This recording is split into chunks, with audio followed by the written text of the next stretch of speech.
Hey there, it's Catherine from CatherinePuller.com. We're going to make a weekly spread in the Canvo bullet journal. We're going to use some stamps and ink and the masking technique.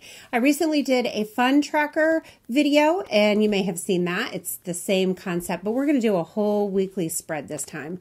I'm going to use the Put a Pin in It stamp set along with the leaf motifs.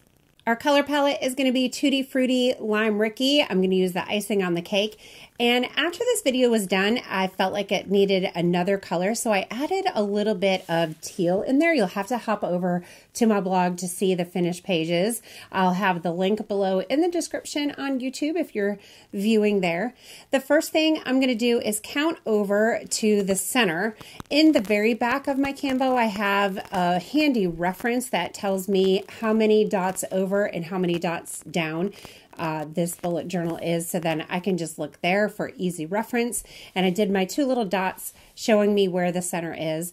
I have a corner stamp and my icing on the cake ink pad.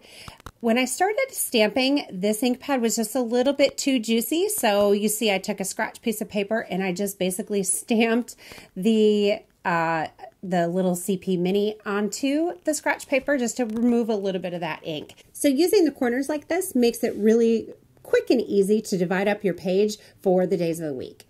And then I'm using that clipboard. When you're doing a stamp close to the spiral binding, make sure that that stamp is mounted as close to the edge of your stamp as you can get it. Then you'll be able to stamp close to the spiral bind and not have a problem. I had a little issue here, so I'm just going to kind of tidy that up with my micron pen and a ruler, and I'm not going to worry about it not being perfect. Then I'll add a couple steno pads to the side here, and then some more corner stamps for the rest of my days. Next up, we're going to use the Daily Plan stamp set to stamp out all the days in this fabulous hand-lettered font. Doing that in Lime Ricky. I have the full-size Catherine Puller ink here. You can also use our minis. We have both sizes available for you. I'm going to use my micron pen just to add in the weekend. And then I'm going to pull in some more stamps from the Daily Plan. I'm going to use this really cute little arrow just to highlight the weekend for fun. And then I'm going to use my blender pen. I'm going to dip it right on top of the orange twist ink pad, and then I'm going to color in the edges of the clipboard.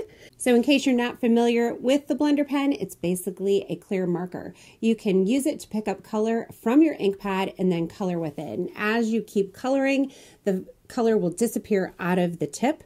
And then when you're ready, you can go to another color.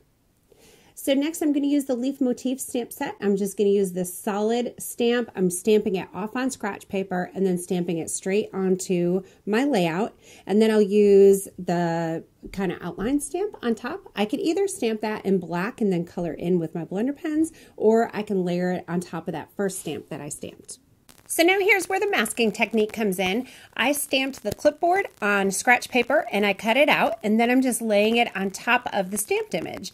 And then when I stamp the leaves over that mask, and then you remove the mask, it looks like the leaves are behind the clipboard. So you see I have a little gap between the stamped image and the clipboard, so I just filled it in with my blender pen.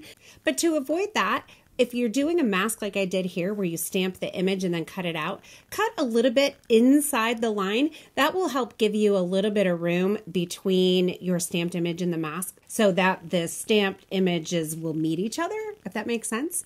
And then I'm just going to continue stamping the leaves behind the clipboards and filling in, and I end up with a whole kind of forest of fall leaves here. Next, I'm going to finish up this fall layout by adding a few extra leaves here and there. I'm going to add some more arrows, and then I'm going to fill one of those steno pads with the Happy Fall sentiment.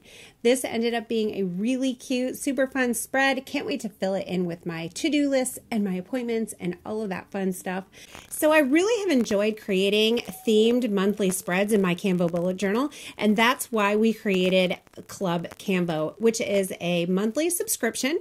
Inspiration is delivered to your door in the form of a stamp set and another product, and you'll get these automatically sent to you. All of the information is on our website, and the link will be below. I hope you'll check it out. It's an awesome program, and we hope you'll join us. Thank you so much for being here. Subscribe to my channel, and I'll see you soon.